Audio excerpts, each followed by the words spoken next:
Bon matin, ça va bien? On va aborder un thème ce matin qui n'est pas facile.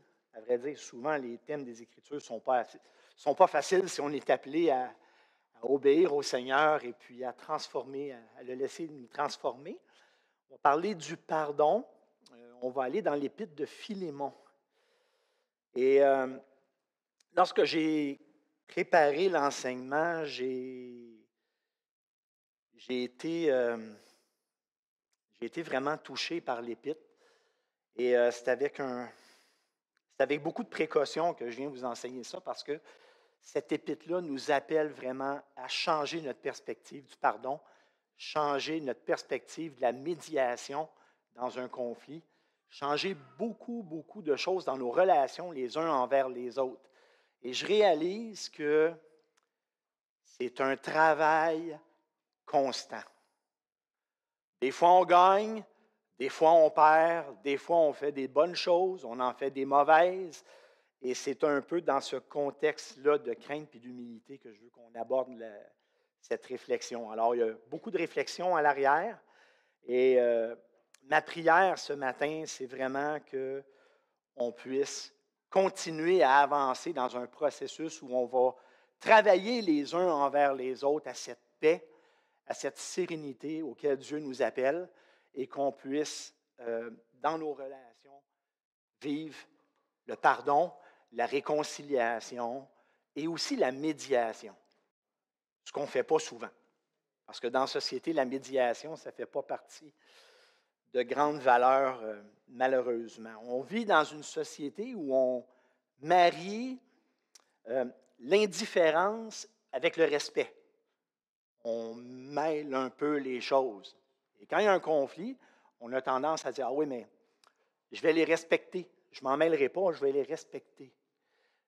La question que je pose, c'est est-ce que c'est du respect ou de l'indifférence?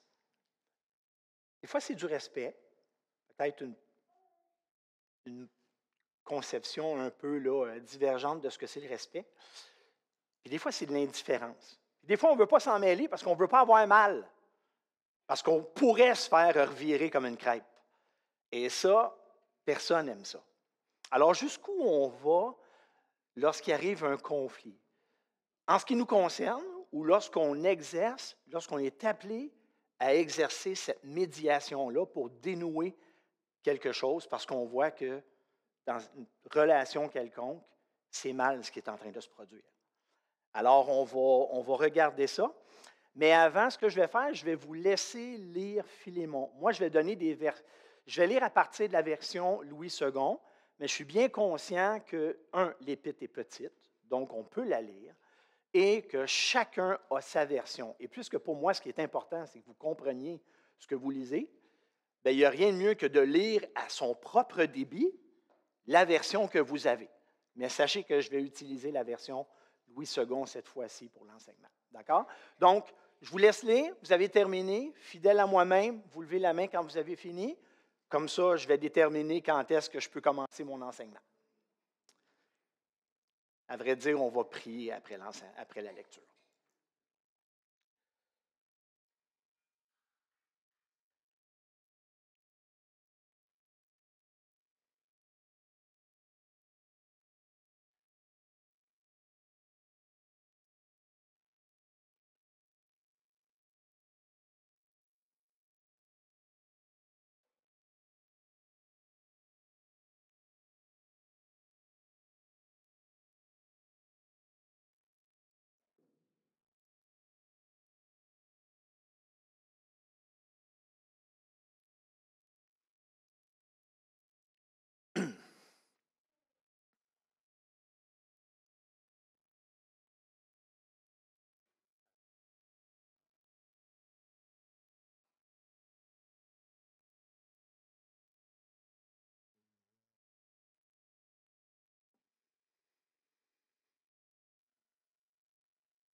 Merci.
On va se courber.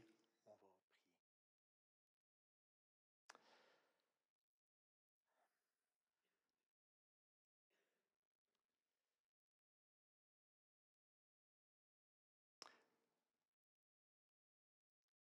Si quelqu'un a à nous enseigner à propos de la réconciliation, c'est toi, Seigneur.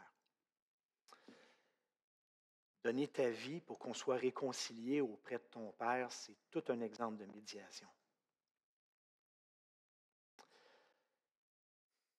On a tellement à comprendre, on a tellement à changer.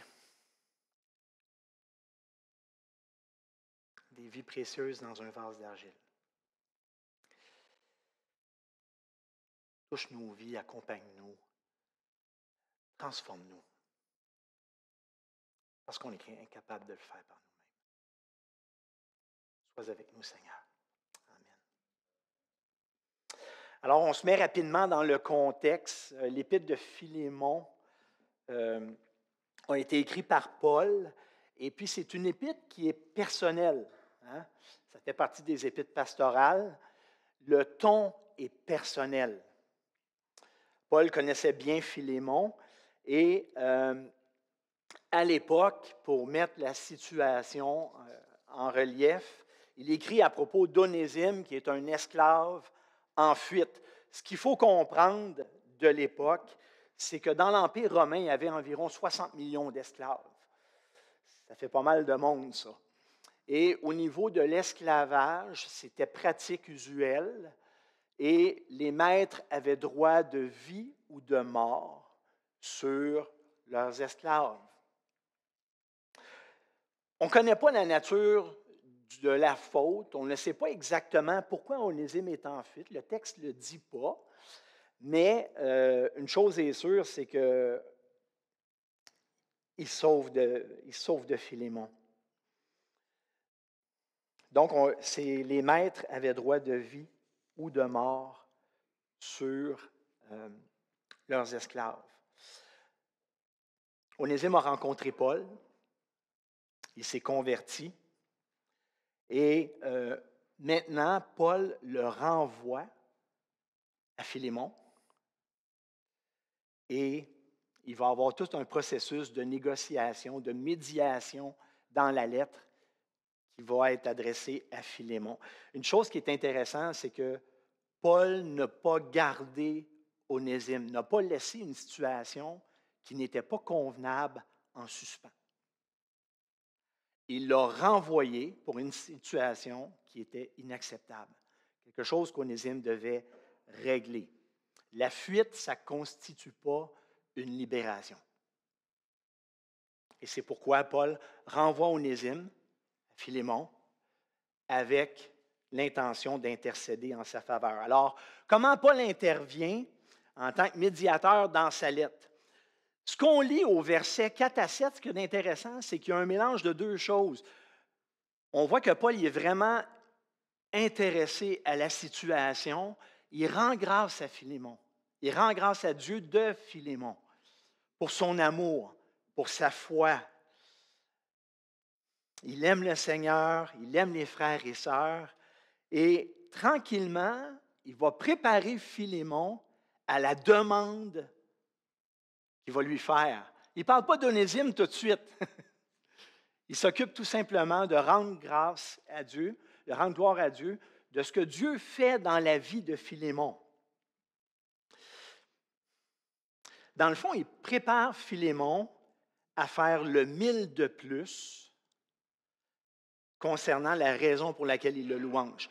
S'il aime le Seigneur, s'il vit sa foi efficacement, s'il aime les frères et sœurs, il va être appelé à faire ce 1000 de plus-là avec Onésime. La seule chose, c'est que Philémon ne sait pas encore. Paul est en train de mettre la table.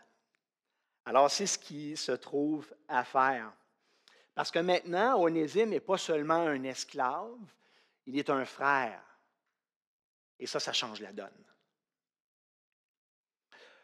Paul va poursuivre au verset 8-9. Le verset 8-9 dit ceci: « C'est pourquoi, bien que j'aie en Christ toute liberté de te prescrire ce qui est convenable, c'est de préférence au nom de la charité que je t'adresse une prière, étant ce que je suis, Paul, vieillard, et de plus maintenant prisonnier de Christ. »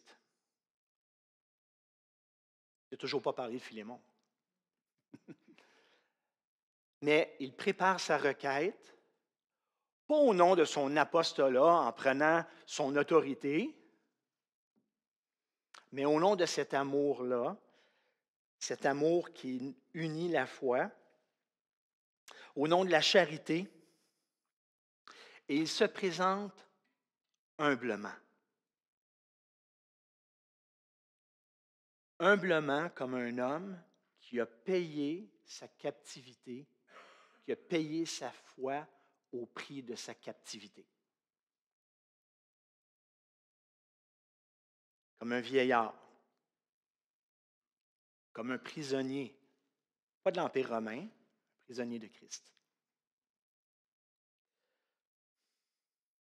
Il ne présente pas la nécessité de régler la situation, on ne le voit pas tout de suite, et il ne présente pas cette nécessité-là plus tard au nom de l'amitié, au nom de la moralité, au nom d'un principe philosophique quelconque, au nom de principes sociaux. Ça n'a rien à voir avec sa demande. Cette médiation-là, la base de cette médiation-là, va se faire au nom de Christ, à cause de la foi qui nous unit. Et ce qui va être le moteur de cette médiation-là, ça va être cette foi-là, cet amour de Dieu et cet amour envers le prochain que Dieu nous demande d'avoir parce qu'il a donné sa vie pour chaque individu.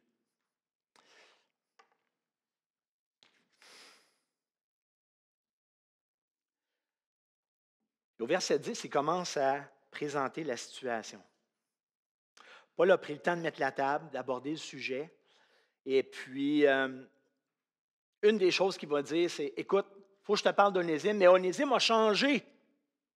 Puis on le voit au verset 11, c'est intéressant la manière avec laquelle ça se passe. Autrefois, avant, il met deux principes en opposition. Autrefois, Onésime t'était inutile. Il t'était inutile à toi. Mais maintenant, ça l'a changé. Maintenant, il nous est utile, à toi comme à moi. Le statut a changé, cette utilité-là a changé, et le passé n'a plus préséance. Maintenant, Onésime est un homme nouveau. Et tu dois le considérer de cette manière-là. Paul présente cette médiation-là avec beaucoup de prévenance, beaucoup de douceur. On le voit au verset 13-14. « J'aurais désiré le retenir auprès de moi. » Paul ne voulait pas se débarrasser d'Onésime. « J'aurais aimé ça le garder auprès de moi pour qu'il me serve à ta place. » pendant que je suis dans les chaînes. Mais j'ai rien voulu faire sans ton avis, afin que ton bienfait ne soit pas forcé, mais qu'il soit volontaire. Ce que Paul cherche à faire, c'est susciter l'obéissance par le bien. Il n'y a pas de réprimande. L'angle qu'il utilise, c'est la valorisation de la foi, du témoignage de Philémon, afin que ce témoignage-là puisse se transposer lorsque Onésime va revenir. Paul ne se contente pas d'intervenir avec humilité, douceur, mais il va s'impliquer personnellement dans cette médiation-là. On le voit, hein, à un moment donné, au verset 17-19, il dit « Si tu me tiens pour ton ami, reçois-le comme moi-même. » On est loin de quelqu'un qui essaye de se tenir loin des ennuis. On est dans une situation où quelqu'un entre dans un conflit, dans un concept de médiation. Il s'implique personnellement. Si tu as fait du tort ou si tu dois quelque chose, mets-le sur mon compte. Moi, Paul, je l'écris de ma propre main. Je paierai pour ne pas te dire que tu te dois toi-même à moi. Qu'est-ce que Paul a voulu dire en faisant ça? Premièrement, est-ce que Paul avait les moyens de payer, lui qui était en captivité? On ne sait pas. Peut-être qu'il y avait des sous, peut-être qu'il y avait quelqu'un, peut-être qu'il misait sur la grâce de Dieu. Mais ce qu'il y a d'intéressant, c'est que dans la formulation du verset, il met en opposition la perte financière, parce que lorsqu'un esclave était en fuite, on avait droit à une indemnité morale et financière pour la perte de revenus de cet esclave-là. Et là, il est comme en train de mettre cette rémunération-là en opposition avec le fait que Philémon se soit converti sous son ministère. Qu'est-ce qu'il y a d'important? Cette perte, ce remboursement-là, ou tout le principe spirituel, ce que Dieu attend de toi.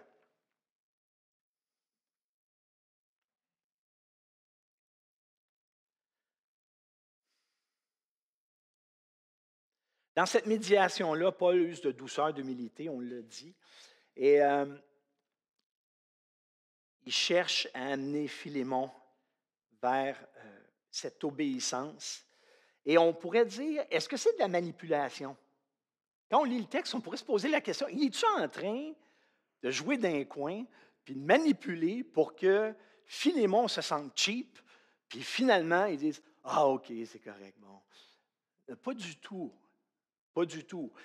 Et pour ça, on doit lire les versets 4 à 7, où ça termine en disant, « J'ai en effet éprouvé beaucoup de joie, de consolation au sujet de ta charité, car par toi, frère, le cœur des saints a été tranquillisé. » Dans le comportement de Philémon, il y avait déjà cette attitude-là d'amour, cette attitude à prendre soin. Et tout ce que Paul fait, c'est remettre ce que Philémon exerce déjà en premier plan quand Onésime va se présenter. Puis on le voit au verset 21, il réutilise la même formule, exactement la même formule. « Oui, frère, que j'obtienne de toi cet avantage dans le Seigneur. » Tu tranquillisais le cœur des frères, maintenant tranquillise mon cœur. Tranquillise mon cœur en Christ. C'est en comptant sur ton obéissance que je t'écris, sachant que tu vas faire au-delà de ce que je dis. Paul misait sur la foi et l'obéissance de Philémon, comme il avait entendu de son témoignage au début de l'Épître.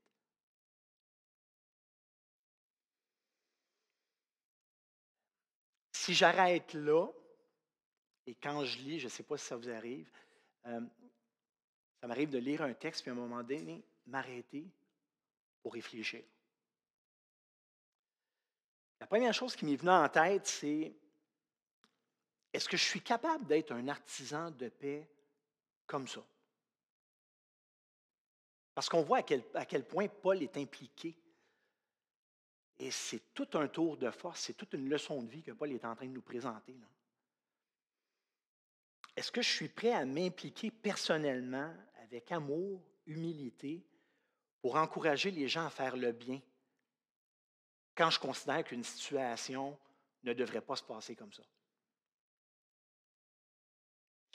Quelquefois, comme je disais tantôt, on a peur puis on quitte. On ne veut pas se faire virer. Mais aimer son prochain, ça ne consiste pas toujours à être apprécié de lui, mais faire ce que Dieu demande, sachant que Dieu sait ce que la personne a besoin, beaucoup mieux que nous. On est appelé à faire le bien et quelquefois faire le bien, ce n'est pas toujours être aimé des gens qui nous entourent, c'est dépasser ça quelquefois. Et c'est là que le défi prend de l'ampleur.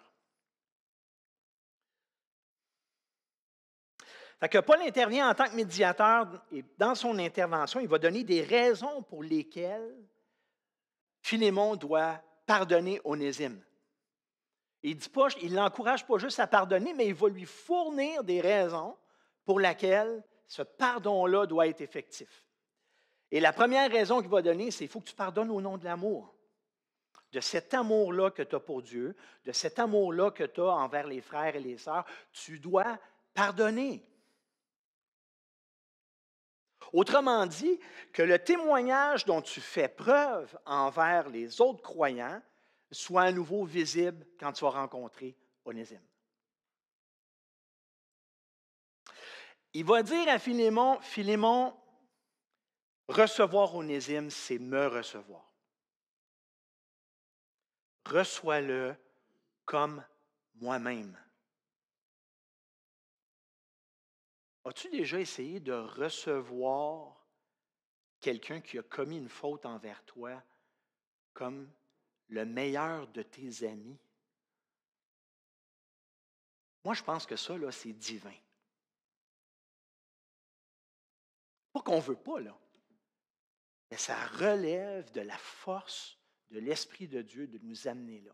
Parce que le pardon, ce n'est pas l'oubli, c'est la grâce de passer par-dessus la faute. Et ça, c'est divin.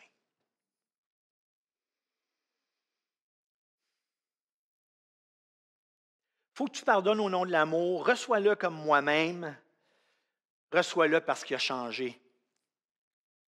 C'est plus le même. Des fois, on pense que les gens ne changent pas, tu sais. Mais demain, tu ne seras pas le même. Pour le meilleur, pour le pire, on ne le sait pas, mais c'est sûr que demain, tu ne seras pas le même. Et Onésime aussi.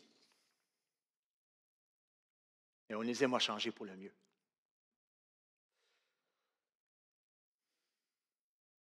Le verset 15 dit, peut-être qu'il a été séparé pour toi un temps, afin que tu le recouvres, tu le retrouves pour l'éternité. Si Dieu a pardonné à Onésime, combien à plus forte raison Philémon doit pardonner? Aux yeux de Dieu, il n'y a pas d'échelle de valeur entre les individus. On est vraiment mal fait, nous, parce qu'on définit les valeurs dans nos relations.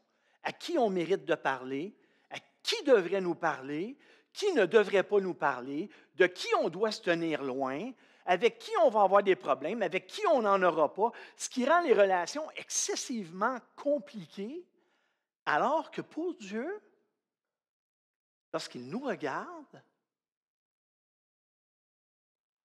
on a la même valeur. Des pécheurs pardonnés. Des croyants qui font au mieux avec un cœur partagé. C'est la même valeur. Peut-être lorsqu'on parle de médiation, de pardon, nous sommes appelés à établir, si on applique les standards de Dieu, appliquer cette valeur-là aussi. Cette valeur qui nous corrompt dans nos relations. Petite parenthèse sur le pardon, parce qu'on parle de plusieurs thèmes. On parle de médiation et on parle de pardon. Le pardon, je l'ai dit, c'est un élément divin. Et je pense que pour être en mesure de pardonner, la première chose que je devrais comprendre, c'est de quoi je suis fait. À quel point je suis tordu. Parce que souvent, lorsqu'on ne pardonne pas, c'est parce qu'on estime que la personne est moins bonne que nous. Que nous, cette erreur-là, on ne la ferait pas. Mais quand je commence à comprendre que je suis aussi tordu que la personne à qui je devrais pardonner, peut-être que ça facilite le pardon. Je pense qu'une juste perspective de notre nature tordue aide dans le processus de pardon et de réconciliation. Et parce que je suis tordu, parce que je suis tout croche, bien, je mérite la grâce de Dieu. Et là, on vient de monter une marche. Bien, si je mérite la grâce de Dieu et que Dieu m'a donné cette grâce-là tout à fait gratuitement, peut-être que je devrais la donner moi aussi.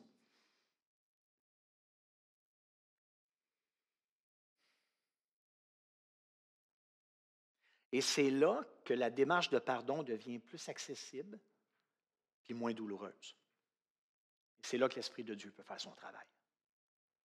Tant et aussi longtemps que je vais me battre avec mon orgueil en pensant que je suis meilleur et que l'autre ne mérite pas mon pardon, je vais lutter contre l'Esprit de Dieu. Je vais lutter contre la volonté de Dieu d'avoir un ministère de réconciliation, de renvoyer la personne fautive libre, parce que c'est ça le pardon. C'est renvoyer quelqu'un libre de sa faute comme Christ l'a fait. Paul s'est pris de la bonne manière avec Philémon, humblement, avec amour, beaucoup de respect. Les raisons sont excellentes pour pardonner, au nom de la charité, au nom de l'unité, au nom de la grâce que Dieu lui a accordée. Mais après ça, mais qu'est-ce qu'on fait avec ça? OK, j'ai compris, mais je fais comment? C'est ça le problème. Des fois, on est prêt à pardonner, mais comment on approche la personne? Comment on gère ce conflit-là? Comment ça va se traduire, cette réconciliation-là? Alors, après être convaincu, comment agir? Mais Paul ne se contente pas de donner des argumentaires pour accorder le pardon. Il va donner des pistes à Philémon pour amorcer ce processus de pardon-là. La première piste qu'il va donner, c'est celle-ci. Reçois-le comme un homme de valeur et non un esclave.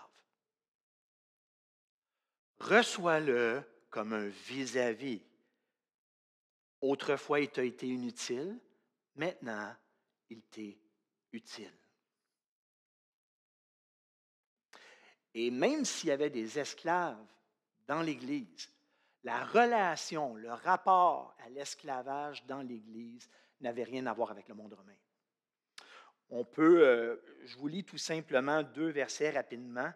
C'est des recommandations de Paul dans les épîtres pastorales. Donc, 1 Timothée 6, 1, 2 dit ceci, que tous ceux qui sont sous le joug de l'esclavage, qui était une pratique sociale de l'époque, ce n'est pas un encouragement à l'esclavage, mais c'était le monde dans lequel on vivait à l'époque, que tous ceux qui sont sous le joug de l'esclavage estiment leur maître digne de tout honneur, pour qu'on ne calomnie pas le nom de Dieu. C'est l'intérêt de Dieu qui est en jeu dans tout ça. Et que ceux qui ont des maîtres croyants ne les respectent pas moins sous prétexte que ce sont des frères, mais qu'ils servent mieux, puisque ce sont des croyants et des bien-aimés et qu'ils bénéficient de leur bon service. Titre 2.9, que les esclaves soient soumis en tout à leur maître, qu'ils s'efforcent de leur être agréables, qu'ils ne les contredisent pas. Les intérêts de Dieu, ce sont les valeurs de Dieu, que Dieu met en premier plan. Et dans les relations entre maître et esclave, bien qu'on vive dans cette société-là à l'époque, les valeurs de Dieu prédominaient sur le rapport. Donc, reçois-le comme un homme de valeur, reçois-le comme un frère. On peut être un homme de valeur sans être un frère. Mais imagine-toi si tu es un homme de valeur et tu es un frère, à quel point tu dois être bien reçu. Pas comme un esclave, supérieur à un esclave. Comme un frère.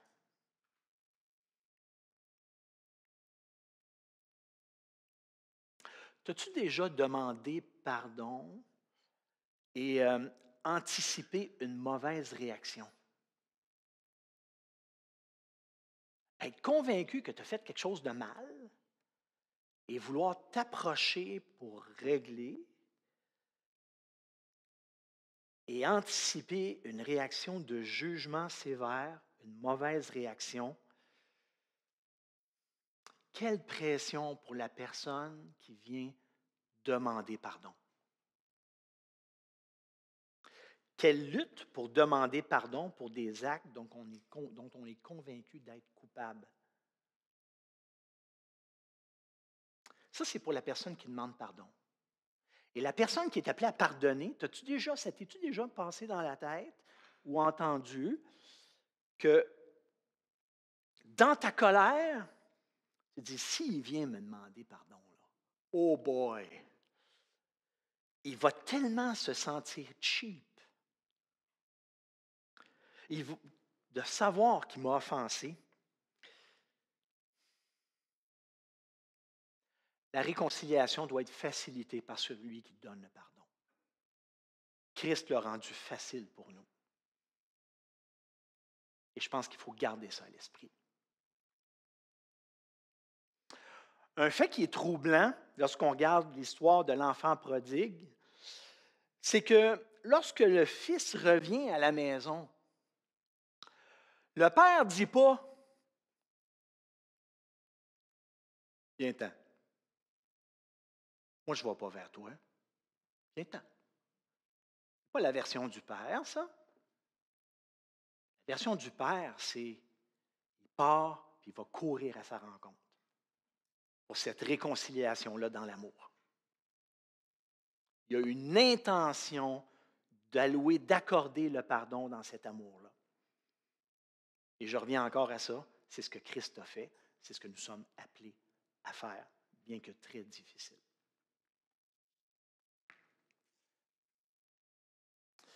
Le pardon dans les Écritures, ce n'est pas une doctrine à prendre à la légère. Ça coûte de pardonner. Ça coûte d'avoir un processus de médiation avec des gens qui ont de la difficulté aussi. Il y a un prix à payer. Mais Jésus a payé un prix aussi. Hein? Je pense qu'il ne faut pas oublier ça.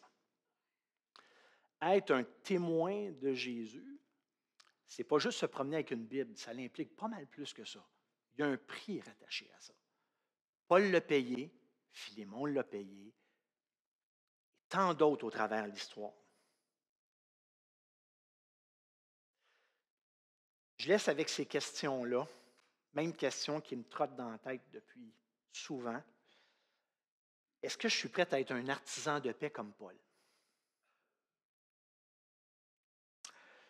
Est-ce que je suis prêt à pardonner quelqu'un qui m'a offensé au nom de l'amour et de la grâce que j'ai reçu de Dieu?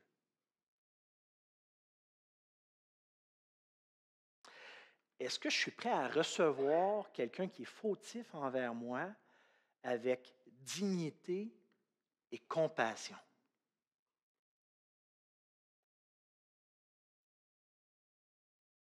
Jésus le fait à prix fort. On est appelé à faire comme lui. Puis c'est probablement pour cette raison-là que Jésus a dit « Heureux ceux qui procurent la paix, parce qu'ils vont être appelés fils de Dieu. » Courbons-nous, prions.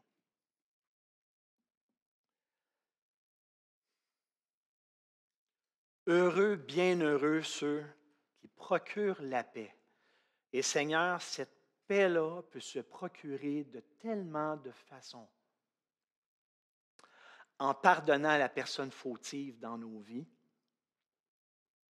comme tu nous as pardonné, et aussi en étant des médiateurs, des artisans de paix, comme tu l'as été. Si nous sommes tes ambassadeurs, nous sommes appelés à œuvrer pour la paix. Aide-nous, Seigneur, parce qu'on reconnaît que c'est divin, mais ton esprit nous habite, tes pensées nous habitent et ta puissance nous accompagne. Aide-nous à aimer notre prochain, nos frères et sœurs, à la hauteur de ton amour. Amen.